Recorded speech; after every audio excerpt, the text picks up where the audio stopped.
And the third lie is that I am powerless to change anything. I'm just helpless. I can't do anything. And that's going back to a pretty strong victim mindset.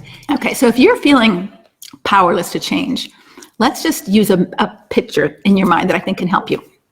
So if you're dancing with somebody, this is a relationship, okay? And you're slow dancing with this person because you're in a close relationship with this person, but you don't like the way the dance is going. And so you try to say, hey, I don't like the way this dance is going. You're stepping on my toes and this hurts me and stop it, And so you make some effort to try to change this destructive dance that you're in with this person.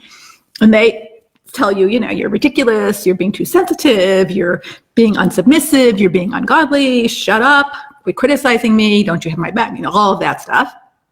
So you start to think, okay, I guess I can't change the dance, and I guess I just have to dance this way with him stepping my toes and, crushing my body, and I don't like this dance, but there's nothing I can do to change it. I tried and I can't stop it. Not true. Not true. See, when you were asking him those things, you were asking him to change his dance steps. And he said, no, I'm not going to, because they work for me. It works for me to control you. It works for me to step on your toes because then you're afraid of me and I can control you even more. It works for me to put you down because then you never talk back to me and you don't give me your opinion. Then I can do what I want. It works for me to be a bully because I feel more powerful and more strong when I can bully somebody who's weaker and younger than me, right? So it works for him when you say, please don't do that. And he says, I'm not going to stop my dance steps. I like these dance steps. They work for me. And you go, okay, I guess we have to dance this way. No, guess what you can do? You can change your dance steps. Now, how to do that is the million-dollar question because you want to do that in a healthy way.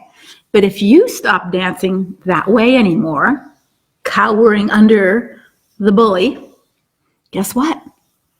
The dance changes. You can't dance with someone who's not dancing in the same way they were before. So it's not about changing him and his dance steps. It's, hey, how do I change my dance steps so I have better boundaries so that I don't dance so close to him anymore if that's the consequence. If he doesn't want to change his dance steps, then I'm not going to dance so close to him before. I'm not going to give him access to my toes. And I'm not saying don't dance with them. I'm saying don't dance that way with them anymore. I'm not saying just walk away. And for some people, you might have to just walk away, but not everybody. But once you start changing your steps, they're thrown into a little bit of crisis, like, whoa, what's happening to her? She's not doing that anymore. She's not letting me do this anymore. What do I do?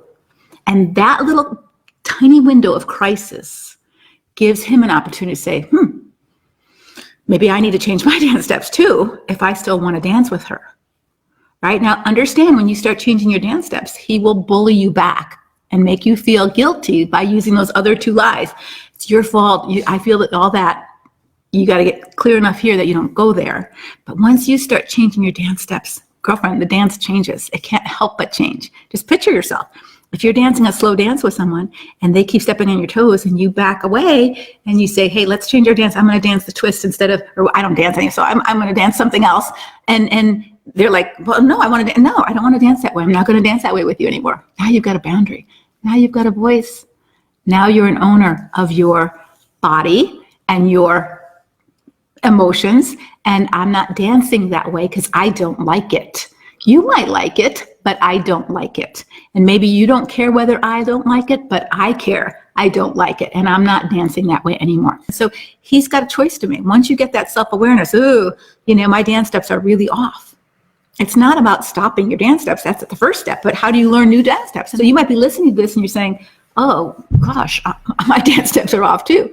All right, so this is owning your life. Okay, now what do I do about that? Do I put myself under a coach and in a program that will help me to learn new dance steps of how do I speak up for myself? How do I show love and compassion without enabling, which is part of CORE, which we teach? How do I take responsibility for myself and be respectful to my husband without dishonoring my own self? How do I do that? Yeah, I see that's important, but I don't have a clue is how to actually put that into practice. Well, that's okay. That's true for all of us.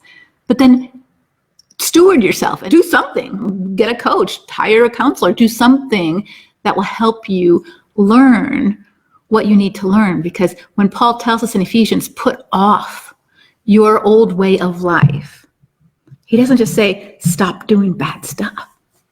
And he says, put on new things. And that requires some help and some coaching and some others around us, because we don't change and grow all by ourselves. If you're going for a golf lesson and you've got a coach who says, well, no, stand this way, do this. Same with personal growth. We need people, helpers, to help us see things we can't see. And so I would just encourage you that the only self you have is you.